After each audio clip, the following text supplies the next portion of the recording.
é a Natália Nardoni, que ela é enfermeira do Hospital Beneficência Portuguesa e ela é especialista técnica e elobet do projeto Saúde em Nossas Mãos, que para quem não conhece, eu sugiro até que vocês pesquisem um projeto ótimo de justamente de combate e prevenção às infecções hospitalares. E aí a gente gostaria que Natália, a gente solicitou que Natália falasse um pouco sobre esses desafios e as soluções na implementação das condutas em uma equipe multiprofissional. Então, primeiramente, Natália, eu gostaria de te agradecer aqui. Você também, assim como o Caio, é uma pessoa que eu admiro bastante. É uma pessoa que busca mesmo a transformar mesmo a saúde. Queria dar boa noite a você e te passo a palavra.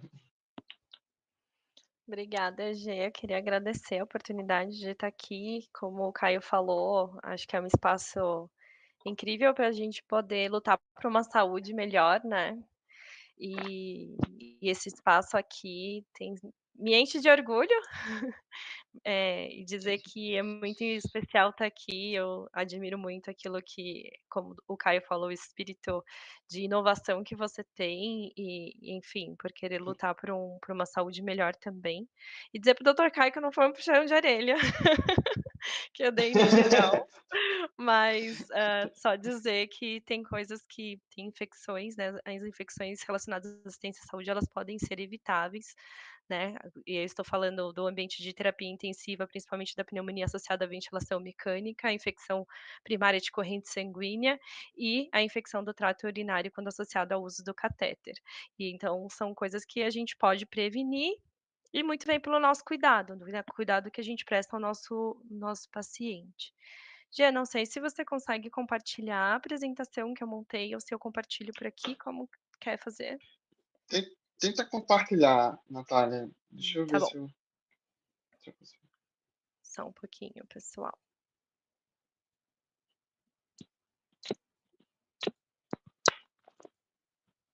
Vocês estão vendo? Então, sim. Tá bom. Então, já me deu essa incumbência hoje de falar um pouquinho sobre os desafios e as soluções da implementação de novas condutas em uma equipe multiprofissional.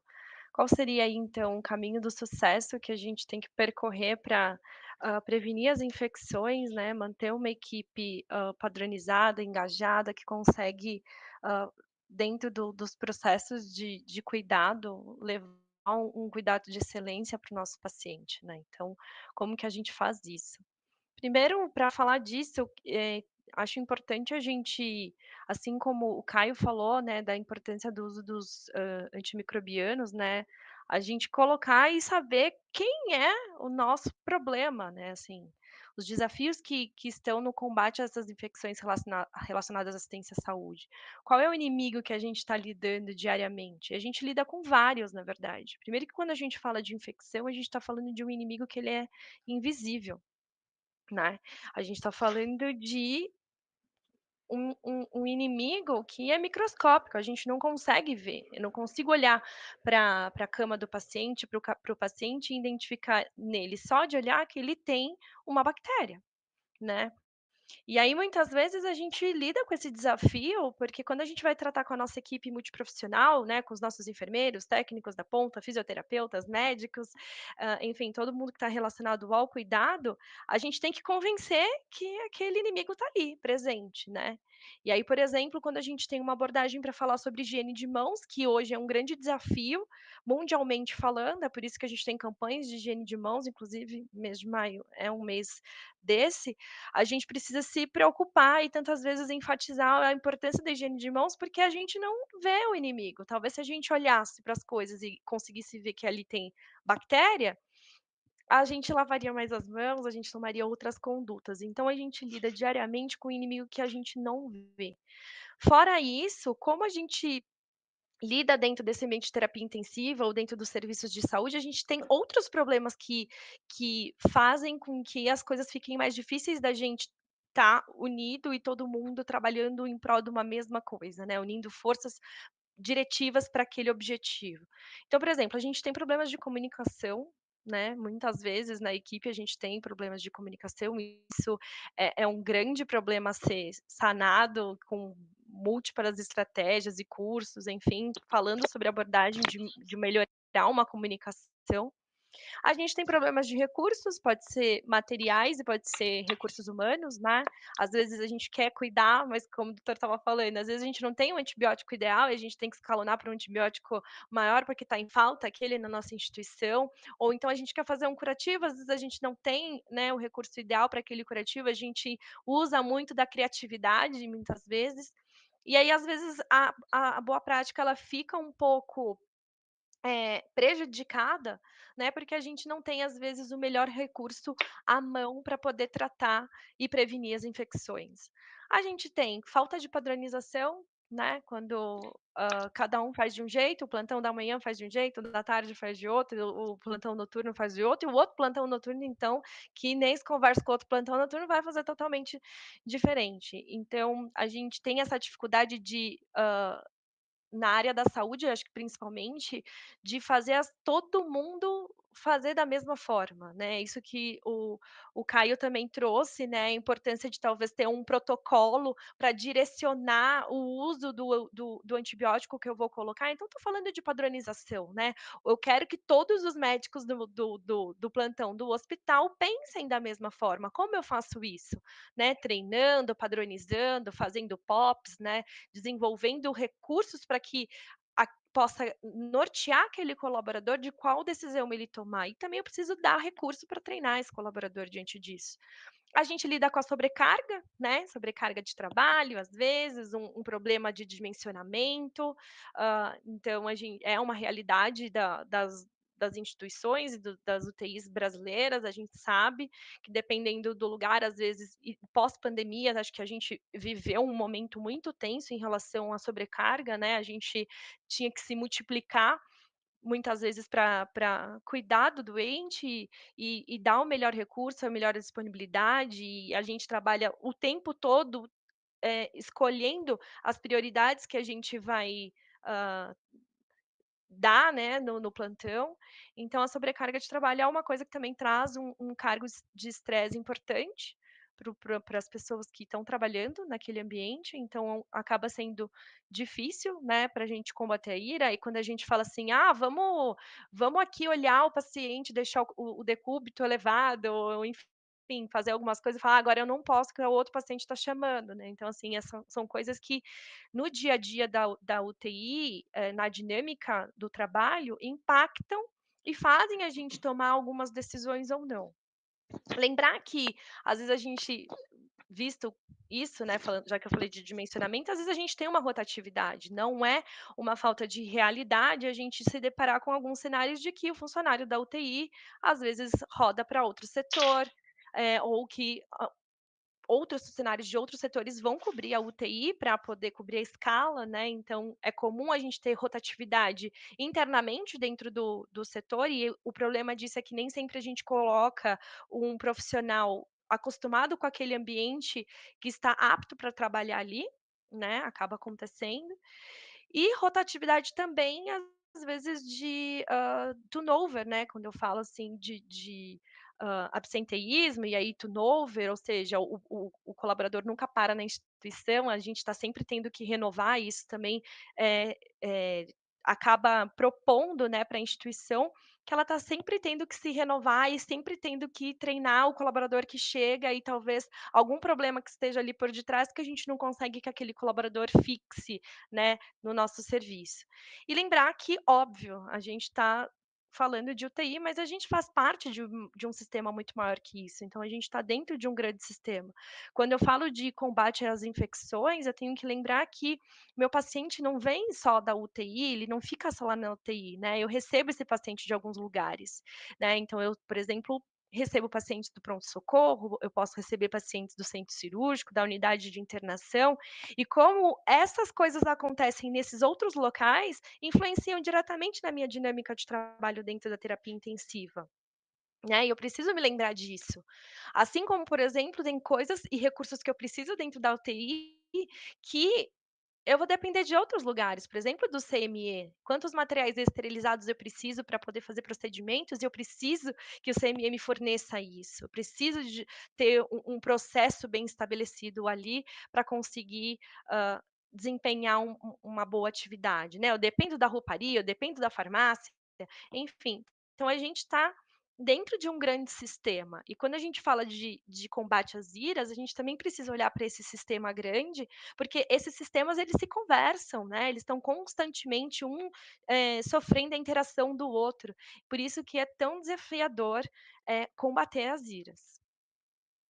Dito isso, né, que a gente já identificou o nosso grande problema e as dificuldades que a gente tem para lidar com esse problemão, né, com esse fantasma, quais são então as estratégias que a gente poderia adotar para conseguir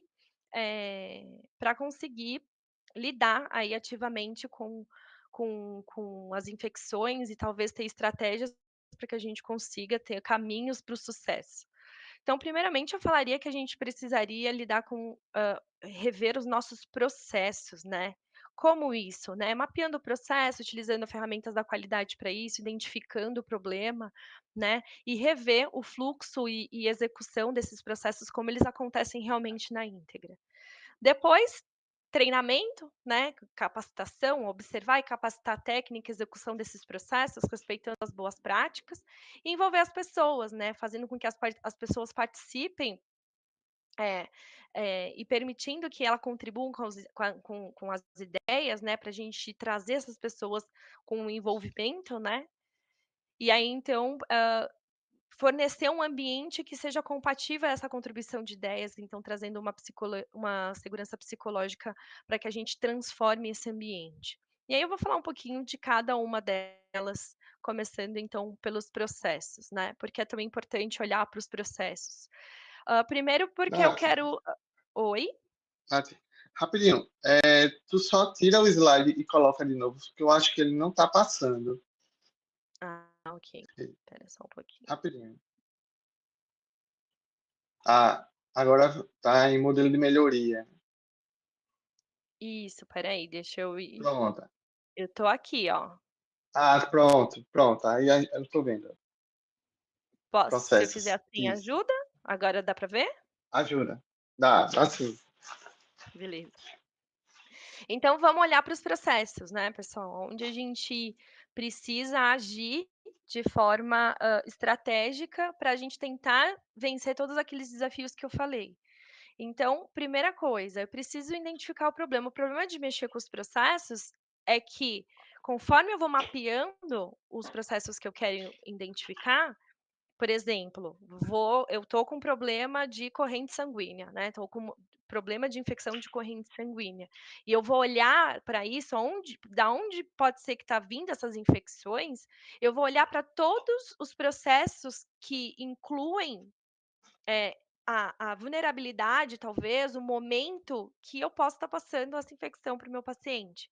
Então, por exemplo, será que é no momento da inserção do catéter? Será que é no momento da manipulação? Será que é no momento do curativo? Será que é no momento lá que eu estou fazendo minha medicação?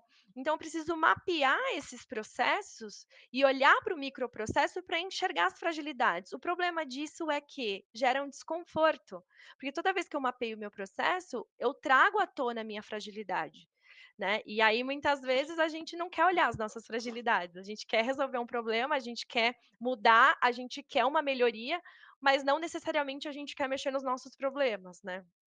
E mexer nos problemas significa muitas vezes apontar o problema do outro, né. Vamos supor que eu estou aqui na minha UTI e eu vejo que eu estou com problema de inserção no catéter, né. Talvez a gente esteja contaminando na passagem, e aí eu vou ter que ir lá falar com o médico que talvez o problema seja esse. Isso pode gerar um desconforto na equipe. Então como eu trago todo mundo para a mesma página, né, para a gente traçar os processos, olhar para eles, debruçar para eles e trazendo essas fragilidades à tona, né. Então, algumas estratégias aqui eu coloquei. Então, por exemplo, mapear os processos é muito legal, como eu disse, a gente ir em cada fase do que a gente faz, por exemplo, na inserção do catéter e olhar do começo ao fim, desde o momento em que o médico prescreve a passagem daquele catéter, até o momento em que ele é implantado no paciente, aonde tem gap, aonde tem falha, o que eu posso melhorar. Então, identificar onde são os problemas, fazer o passo a passo desse caminho, desde o momento da prescrição até a implantação desse catéter, aonde eu tenho fragilidade que eu possa atuar para uma melhoria. Ir ao Gemba. Ir ao Gemba significa trazer a alta gestão mais para próxima das pessoas da ponta, ou seja, do técnico de enfermagem, do enfermeiro, do médico que está ali lidando diariamente com os pacientes. Fazer essa aproximação porque muitas vezes a gente se depara com problemas do tipo: "Ah, a coordenadora mandou", mas é porque ela não está aqui no dia a dia vendo que a gente sofre, né. E muitas vezes a gente quando está lá na ponta cuidando, e aí vem o diretor ou vem, né, o coordenador, o supervisor, a gente fala: "Pronto, lá vem ele, mas ele não fica nunca aqui para ver o que a gente passa". Então, ir ao Gemba é proporcionar uma troca mesmo, para que a alta gestão sinta as dificuldades que as pessoas da ponta em executar as suas atividades têm, para que a gente consiga dar recurso, né, e aí a gente fala sobre alta gestão, que um dos papéis da alta gestão é fornecer recurso disponível para que o pessoal da ponta consiga executar da melhor forma o seu trabalho, né. E aí também a gente consegue isso, por exemplo, promovendo rondas de liderança, ou seja, é um momento em que a alta gestão consegue rotineiramente ir ao setor e perguntar, se interessar, né, pelas mudanças que eles estão fazendo, como estão funcionando alguns processos dentro da UTI, assistir, por exemplo, visitas multi, né, participar mesmo da rotina para entender fragilidade. Isso também gera um senso de valor muito grande para o colaborador, porque se o diretor, que é uma pessoa mais importante da instituição, o CEO, vai e se interessa por isso, quanto mais o colaborador que está ali vai dar importância para aquele processo, né. E aí a gente tem outras ferramentas como o Huddle ou as rondas, que são reuniões diárias que a gente gerenciar risco, basicamente, olhando 24 horas para trás e olhando 24 horas para prevendo 24 horas para frente, se a gente teve algum problema, o que a gente faz agora para que esse problema a gente consiga evitar nas próximas 24 horas. Então a gente faz perguntas de segurança, né, os huddles e as rondas são para isso, são perguntas direcionadas de segurança para que a gente consiga prever 24 horas para frente problemas. Né, então isso também ajuda para que a gente consiga aí vencer falhas nos nossos dias a dia. Então, por exemplo, faltou, um medicamento importante, faltou um equipamento importante, está quebrado tomografia, coisas que impactam diretamente na nossa assistência, que a gente precisa tomar uma decisão em conjunto, prevendo 24 horas para frente, o que que nós vamos fazer então, né, como que a gente se precaver, 24 horas para frente para a gente resolver os nossos problemas. Tem outras eu coloquei ferramentas da qualidade, né, como por exemplo, uma vez identificados os problemas, vamos estudar esses problemas, né, vamos ver quais ações a gente pode tomar, quais outros problemas estão influenciando sobre eles, né. Então, por exemplo, fazer Ishikawa, fazer um diagrama de afinidade, fazer o 5W2H ou até um 3H, e um brainstorm, né, que é principalmente fazer a nossa equipe da ponta participar dos nossos processos. Então, tudo isso em conjunto, eu fazendo tudo isso em conjunto, ou seja, vasculhando o meu problema, trazendo ele à tona e tentando melhorar ele, mudar ele, eu vou caminhar para um caminho que é de melhoria, que é onde a gente quer chegar, né. E aí eu trouxe especificamente hoje depois você me fala se mudou o slide, tá. E aí eu trouxe Não, eu acho que especificamente. não. É melhor, acho, você ir mudando o manual aqui sem ser como uma apresentação. Isso, desse Tá jeito bom, aí. aqui. Agora foi. Agora. Deixa eu ver se aumenta um pouquinho para ficar talvez melhor de ver. E aí eu trouxe, especificamente, né, uma coisa que como o G falou, que eu trabalho no projeto Saúde em Nossas Mãos, né, que é um projeto do PROAD SUS, em parceria com o PROAD SUS, então a gente trabalha com modelo de melhoria, né, que o modelo de melhoria, ele norteia a gente de olhar um pouco melhor para o problema que a gente tem e como a gente traça algumas soluções, e mais do que isso, é que estratégias a gente usa para alcançar isso. Então o modelo de melhoria, ele é uma metodologia que ele vai se basear em principalmente 3 perguntas, que todo projeto de melhoria ele precisa responder essas 3 perguntas. Então a primeira pergunta é: o que estamos tentando fazer, né, o que estamos tentando realizar, que isso está muito relacionado a o objetivo do nosso projeto, então assim, ter muito bem definido o que queremos, né, o que a gente vai fazer, né. Então se eu tenho um problema, por exemplo, relacionado às infecções, o que eu quero fazer para melhorar isso, né. Então, por exemplo, reduzir a taxa das infecções relacionadas à assistência à saúde numa quantidade X, que eu vou ver o que é mais factível para a minha instituição, em todos os pacientes da unidade que eu quero trabalhar, que, por exemplo, a UTI.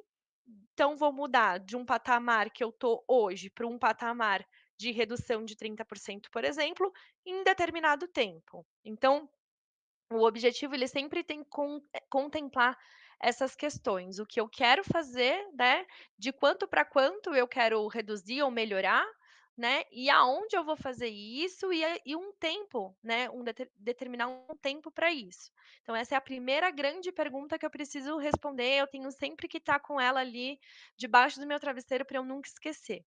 A segunda coisa é como que eu sei que uma mudança que eu implemento ela é uma melhoria? Quem me diz que aquilo que eu quero fazer dentro da minha UTI, aquilo que eu tenho como predição na minha cabeça, realmente vai ser o resultado que, eu espero para o meu projeto? Então eu sei disso principalmente quando eu traço indicadores, né, quando eu mensuro de alguma forma isso.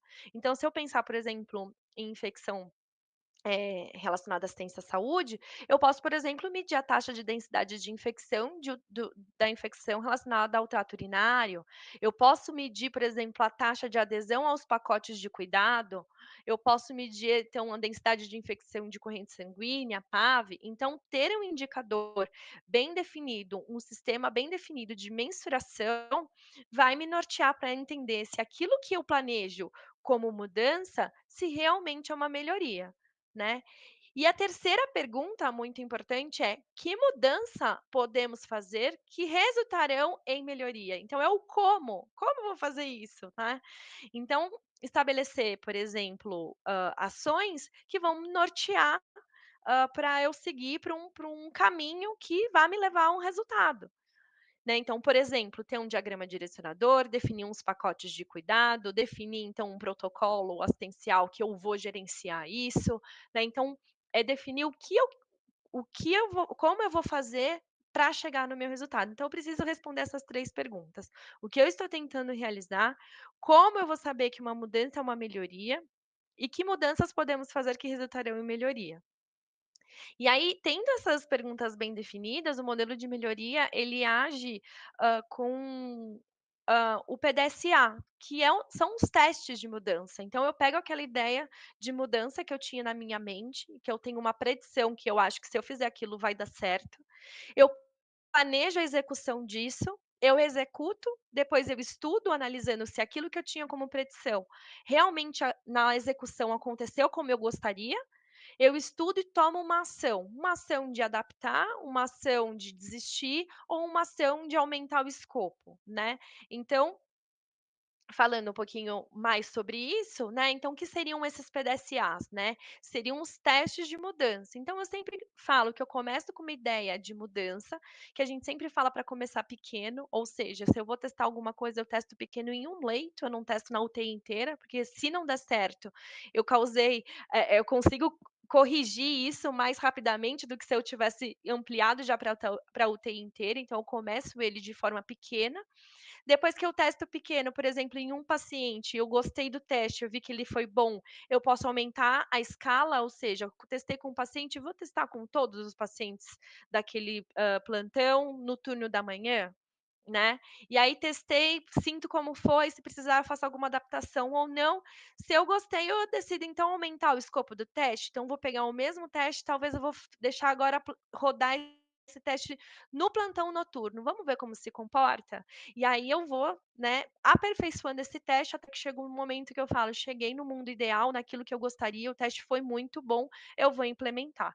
Então eu preciso passar por essas fases, né, e aí vou adaptando. Então sempre lembrar que toda vez que eu planejo uma ação, né, eu testo ela, né, eu coloco ela em prática, eu estudo e depois eu acabo tendo alguma conduta que eu pode ser desistir daquela ideia, né, pode ser que eu aperfeiçoe aquela ideia, ou pode ser que eu, decida ampliar, enfim, continuar com aquela ideia, tá bom?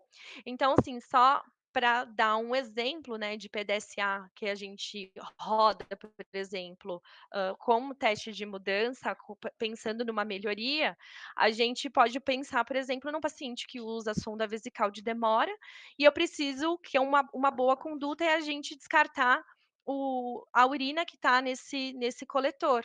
Só que a gente fala que o ideal é que a gente descarte essa urina a 2/3 da sua capacidade. Só que a gente sabe o que é 2/3, talvez a gente não consiga ter essa visualização. Então, como a gente torna isso mais visual e fácil? Então, um exemplo que a gente pode pensar em testar é fazer uma marquinha lá no coletor, indicando o que é 2/3 da bolsa. Então, se eu estou pensando numa bolsa que tem 2 litros, quando chegar lá 1,3 litros, mais ou menos ali vai ser 2/3 da capacidade da bolsa, eu faço uma marquinha e eu vejo se todo mundo, quando chegar naquela marquinha, o xixi, vai lembrar que ele tem que esvaziar a bolsa. E aí eu vou testando isso. Então, estes são testes de mudança, e aí a gente vai implementando e vai ganhando força para ganhar, então, uma melhoria no setor, e aí, então, a gente conseguir fazer algo que realmente reduza as infecções. E metodologia que eu quis trazer para vocês, que também a gente trabalha no projeto, é o Kamishibai. O Kamishibai, ele vem de uma metodologia, do Lean, ele nasceu na Toyota, né, com a metodologia Lean da Toyota. Kamishibai significa teatro de papel, então basicamente, eram ações de gestão visual, então, quando contavam-se histórias, utilizando recursos visuais para contar a história. E aí a Toyota aperfeiçoou isso dentro dos seus processos, para confirmar se os processos aconteciam de acordo com aquilo que eles padronizavam. Então, o Kamishibai, ele é uma ferramenta e uma metodologia de gestão visual, ou seja, a gente consegue ver se tudo aquilo que a gente quer que aconteça na prática, realmente aconteça. E como que funciona o Kamishibai? A gente basicamente tem cartões que têm essas 2 faces, uma vermelha e uma verde, que me confirmam, que me faz perguntas para confirmar se aquilo que eu treinei anteriormente os meus colaboradores, eles realmente acontecem na prática, né, porque a gente sabe que às vezes a gente treina, mas se isso vai acontecer na prática é outra história. Então, muito assim, depois de treinar os colaboradores, a gente pega esses cartões e vai ao leito para confirmar se aquilo que eu tinha como predição e treinamento realmente está acontecendo na prática. Então, eu pego o meu cartão, eu levo uma instrução de processo. Essas instruções de processo, elas são como se fossem POPs, mas elas têm imagens e têm todas as etapas que devem ser executadas diante de um procedimento, de um processo e que devem ser concluídas. E aí tem essas marquinhas vermelhas aqui que são pontos chaves, ou seja, se eu não fizer, são questões que poderiam colocar meu paciente em risco para ter infecção. E aí, então, com o cartão, com a instrução de processo, eu vou na beira do leito observar aquilo acontecendo, e se tiver tudo conforme, né, se tudo sair lindamente conforme eu treinei meu colaborador para que ele executasse, isso vai para uma gestão visual, um quadro que fica então exposto dentro da nossa unidade, que se tiver tudo conforme fica com a face verde voltada para frente, e se eu tiver pelo menos um item que foi desacordo, por exemplo, vou fazer uma medicação e já não higienizei as mãos, isso já torna o processo não conforme, então quando eu coloco ele, visualmente, ele fica com a face vermelha, indicando para mim que aquele é um processo que eu preciso rever, né, voltar lá quando eu falei para vocês naquele slide do processo, rever, então aonde está a fragilidade que eu preciso melhor estudar, para pensar numa ação em testes de PDSA, por exemplo, que vão gerar uma melhoria. Então é uma ferramenta que, ela mostra para mim o que eu preciso fazer, como eu preciso fazer para melhorar, onde está o meu problema. Então ela é muito usada para isso, tá. E aí óbvio que, já no segundo ponto que eu trouxe para vocês, de uma outra estratégia que a gente precisa usar, olhar para os processos foi uma delas, mas olhar para os treinamentos, né. O doutor Caio falou muito isso, é preciso treinar, né, os médicos, os residentes, todo mundo a falar a mesma língua. E aí aqui eu trouxe para vocês que é super importante a capacitação, né, para eu usar uma metodologia dessa como o Kamishibai, como modelo de melhoria, antes disso eu preciso treinar minha equipe, eu preciso que a minha equipe conheça a boa prática, né, eu preciso capacitar eles. E aí nesse slide aqui eu quis trazer para vocês talvez algumas ideias um pouco disruptivas, né, do como a gente poderia fazer isso, né. Então sair um pouquinho daquele modelo tradicional de ensino, onde um fala e todo mundo, balança a cabeça e aprende, mas propor algumas capacitações no sentido como alguns simulados, né, como nessa imagem, ou então até, alguns jogos, né, então, por exemplo, dentro da colaborativa que hoje eu atuo, a gente costuma propor alguns games, né, fazer algumas gamificações, né, trazendo algumas propostas para tornar esse processo de aprendizado mais cativante, mais lúdico, para que as pessoas consigam captar melhor a mensagem que eu quero passar. Então precisa treinar, antes de mais nada, a nossa equipe naquilo que eu quero, antes de auditar, antes de cobrar, né, lembrar sempre que a gente precisa treinar para poder usar os nossos processos e então eu evitar infecções. E aí, então, queria falar sobre envolvimento, que eu acho que é um ponto muito importante que às vezes a gente deixa de lado dentro das nossas rotinas, na dinâmica da UTI do nosso trabalho, que é o envolvimento, né, o como eu coloco todo mundo para atuar na mesma página, como eu trago as pessoas para atuarem nas mudanças, como eu consigo cativar essas pessoas para que todo mundo corra para o mesmo objetivo junto. Então, primeiro eu acho que a gente precisa lembrar que existe uma grande diferença, né, do que a gente sabe, do que a gente aprende, para o que realmente a gente faz na prática, né. Então, como eu falei, a gente está treinando, mas a gente precisa fazer muitas vezes uma auditoria para ver se realmente aquilo que a gente treinou realmente acontece, porque a gente sabe que existe essa diferença, né. Aquilo que eu aprendi na faculdade, no dia a dia, eu preciso adaptar, eu preciso fazer de alguma forma diferente, porque é rápido, é dinâmico, então volta um pouco naqueles problemas que eu trouxe para vocês lá no começo, né. A gente lida com várias situações dentro da nossa dinâmica da UTI, que às vezes fica inviável, né, da gente fazer exatamente como a gente aprendeu, respeitando cada passo. E a gente sabe que isso é um problema que pode gerar algumas outras complicações. E aí eu falo isso porque a gente está lidando com pessoas, né, e todos os processos e as mudanças e as melhorias, elas passam por nós, pelas pessoas. E as pessoas, elas têm um comportamento, às vezes, diferente, um pensar diferente, um sentir diferente frente a essas mudanças. Cada um é um grande sistema humano que age e pensa de uma maneira diferente.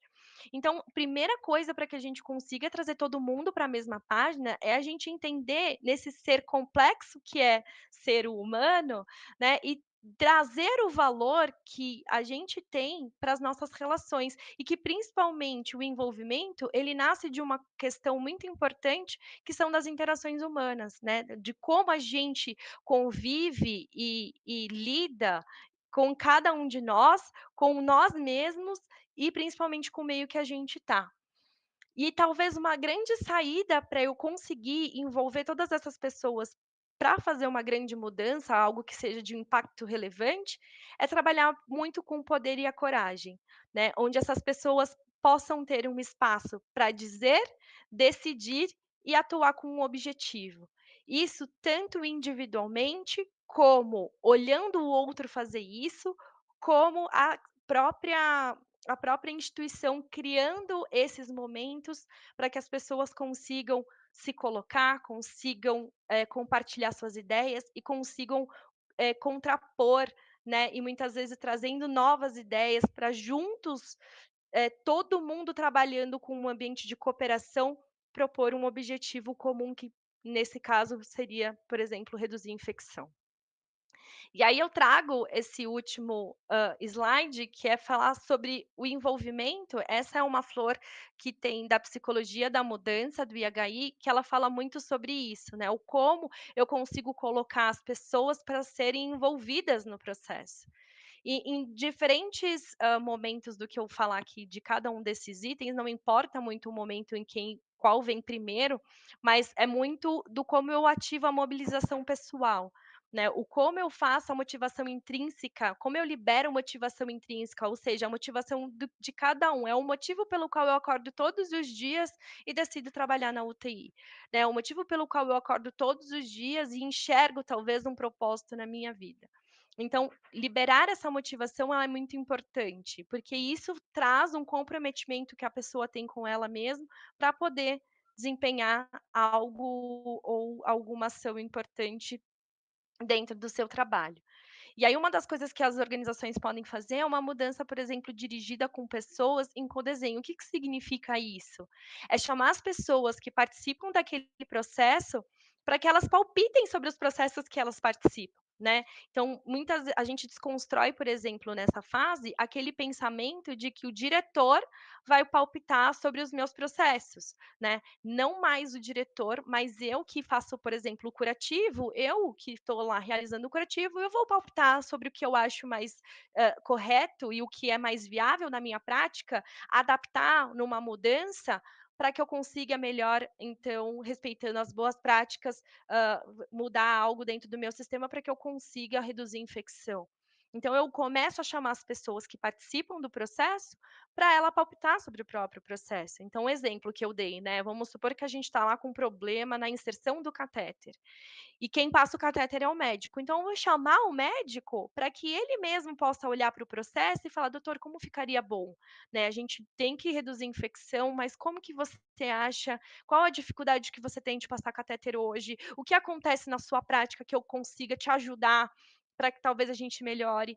E aí, então, eu vou fazendo essa pessoa participar do procedimento, né, eu vou trabalhando com essas questões que eu falei para vocês sobre poder e coragem, eu vou deixando essas pessoas palpitarem sobre o processo, e aí elas vão codesenhando um relacionamento autêntico, onde as pessoas vão podendo ouvir, enxergar e se comprometer umas com as outras, então elas vão indagando a mudança e vão participando da mudança, e aquilo vai ficando mais interessante e fazendo mais sentido para elas.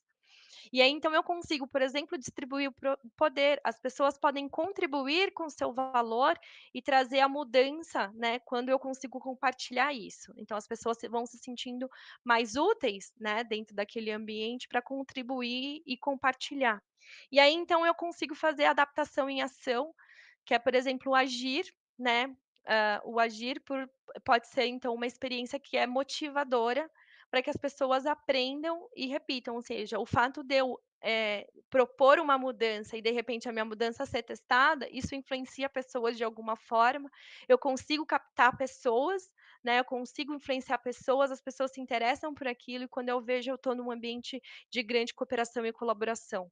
Então, eu acho que, é muito interessante isso, né, a psicologia da mudança do Instituto Healthcare Improvement, acho que hoje as grandes instituições, as instituições de excelência, elas buscam esse modelo de melhoria, tá. A psicologia da mudança, ela faz parte do modelo de melhoria que eu apresentei para vocês, e é hoje o que as grandes organizações têm trabalhado para que ela pense, por exemplo, na saúde do colaborador, porque a gente só vai conseguir cuidar de pessoas se a gente também estiver bem, né. É muito difícil a gente propor mudanças, a gente lidar com mudanças com pessoas que são resistentes, com pessoas insatisfeitas.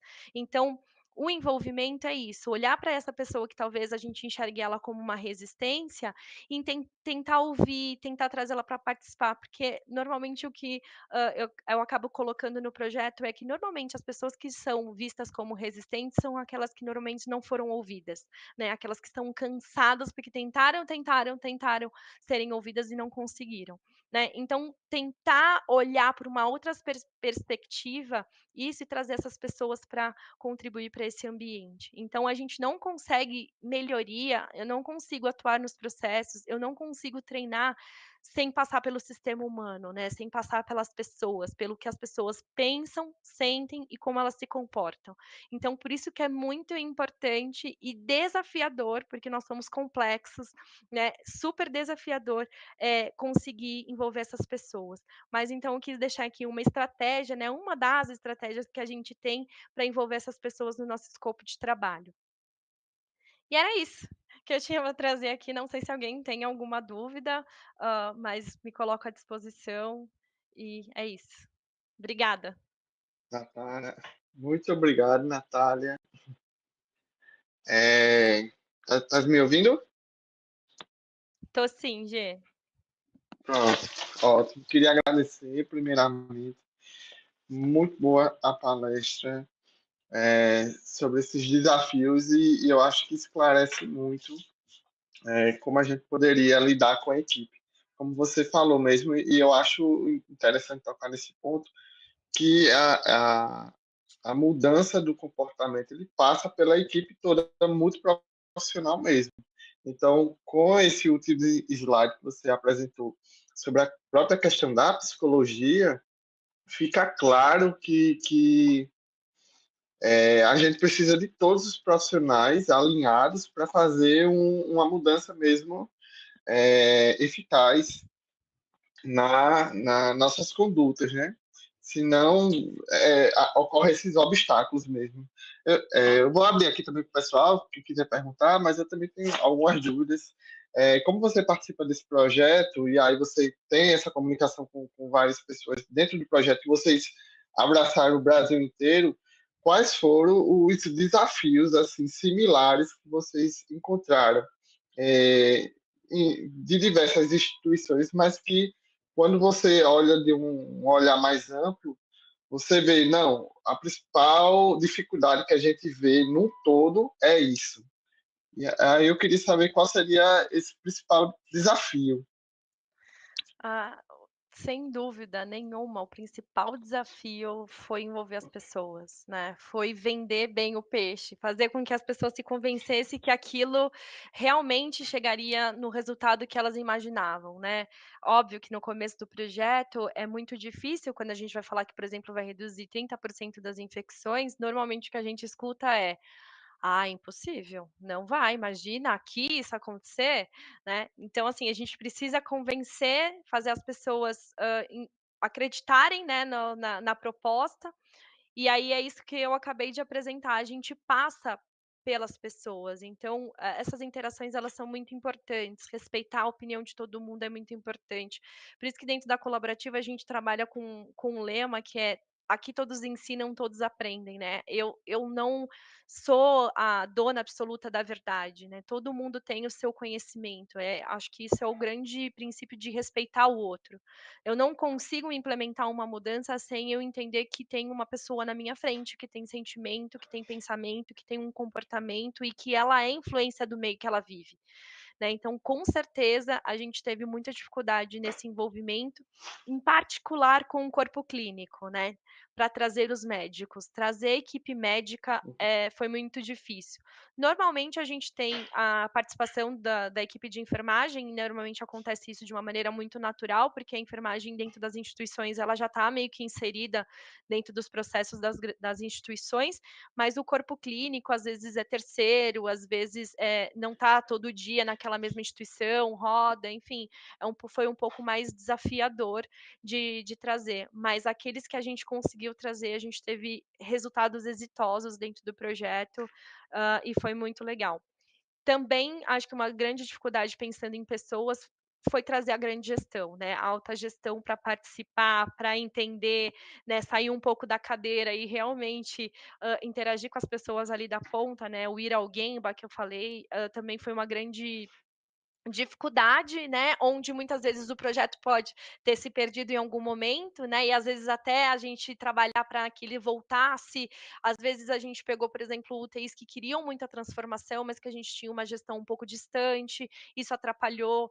Então, acho que tudo isso passa mesmo pela interação das pessoas, o como as pessoas enxergam o valor naquela atividade e naquilo que a gente propõe. Ó. E eu queria saber também sobre, assim, a importância dos RTs do setor mesmo, eh, na difusão mesmo da comunicação, porque o que a gente vê mesmo, a maioria das vezes, que as coisas não funcionam porque não há comunicação adequada. E se a gente melhorasse um pouco, esse diálogo, nenhuma das partes poderia se sentir ofendida, nem gerar uma confusão maior. E eu acho que um dos principais atores que poderiam participar nesse momento são os próprios RTs, né, de cada área. E aí eu queria saber também, né, de vocês, nesses hospitais, no projeto, como era a participação dos RTs para a mudança mesmo dessas condutas. Acho que isso que você falou é muito importante, mas na verdade eu transformaria a palavra RT por liderança. As equipes querem um líder.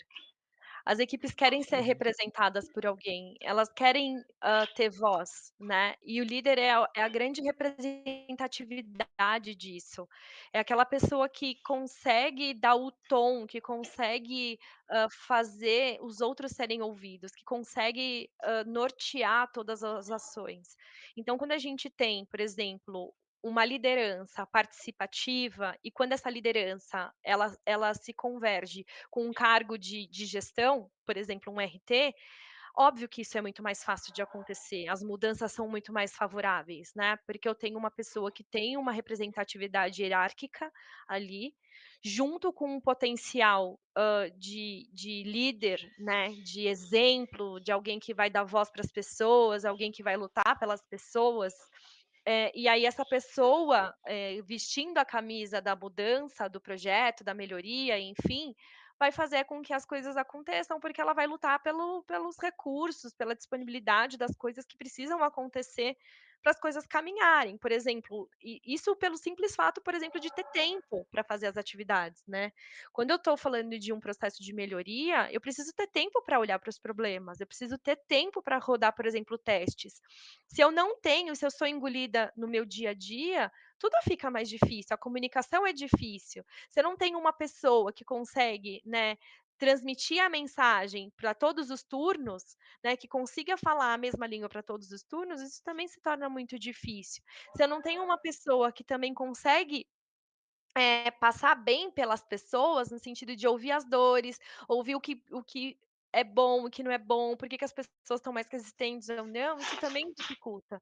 Então eu transformaria essa tua fala do RT e eu colocaria como líder. As pessoas querem ser representadas, né, as equipes elas precisam de um líder, as pessoas precisam de alguém que fale por elas, que dê espaço para elas, que lutem por elas. Então, acho que quando a gente tem um líder mesmo ativo dentro das nossas unidades, isso fica mais fácil para qualquer projeto de melhoria. Ó, muito deixa eu ver se tem alguma pergunta aqui. Milena tá mandando um abraço aqui, mandou corações. Outro coração para É, você, Mi, obrigada. acredito que não. Então, se você quiser dar uma palavra final, Natália. Primeiramente eu queria agradecer a oportunidade, dizer que eu estou muito orgulhosa, de vocês especificamente, que foi, um hospital que o Jerônimo faz parte, participou do projeto e teve os seus percalços, mas hoje eu olho com muito orgulho para essa instituição que conseguiu sim ter resultados exitosos e hoje ver o Jerônimo aqui, Milena também, participando dessa ação para a gente crescer, isso é muito inspirador, eu acho que isso é uma das questões que ativa a minha motivação intrínseca, como pessoa, como profissional da saúde, eu acho que é uma coisa que me motiva a continuar todos os dias acordando e indo à luta e trabalhar, é dar o tom e o motivo para que a gente transforme mesmo a saúde, para que a gente proponha melhorias para nosso sistema de saúde.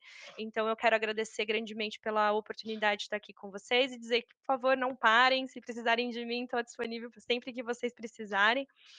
E dizer para as pessoas, para as instituições, né, para que a gente não se esqueça que nós somos pessoas, nós não somos máquinas, né, então a gente tem sentidos, sentimentos e que a gente é todo o tempo, envolvido pelo meio, mas que também a gente precisa passar por isso não desistir das pessoas. Eu me lembro inúmeras vezes que eu falei: Vai no Resistente, conversa com ele, escuta, ele precisa ser ouvido", né. Então, nunca desistam das pessoas para a gente conseguir construir um caminho de melhoria e não tenham medo de olhar as fragilidades, né. A questão do olhar a fragilidade nunca é com um olhar punitivo, sempre para a gente visionar a melhoria, né. Não, e o ganho é tremendo, quando a gente se predispõe a trazer os problemas à tona para propor uma melhoria, os resultados vêm, são consequências só, tá bom? Era isso, obrigada. Ótimo, muito obrigado. Pessoal, a gente vai finalizando aqui. Eu gostaria de agradecer a todos que participaram. A gente passou um pouquinho do horário previsto, mas foi ótima a discussão de hoje. Lembrem que amanhã é o Dia Nacional de Combate à Infecção Hospitalar, então é um momento ideal para a gente começar a mudar nossos pensamentos, começar a mudar nossas condutas e começar a trazer cada vez mais membros para esse novo pensamento, essa nova forma de atuar com o paciente. Lembre que todo mundo ganha com isso, não só os profissionais de saúde, mas sim os pacientes, seus familiares e o próprio sistema da saúde. Natália, muito obrigado. Caio, eu acho que já tinha saído. Eu fiquei devendo duas perguntas aqui para Caio, mas que foi de Cleiton e vestibulando médico, que aí eu vou tentar enviar por e-mail, certo? Obrigado, gente. Até a próxima. Tchau.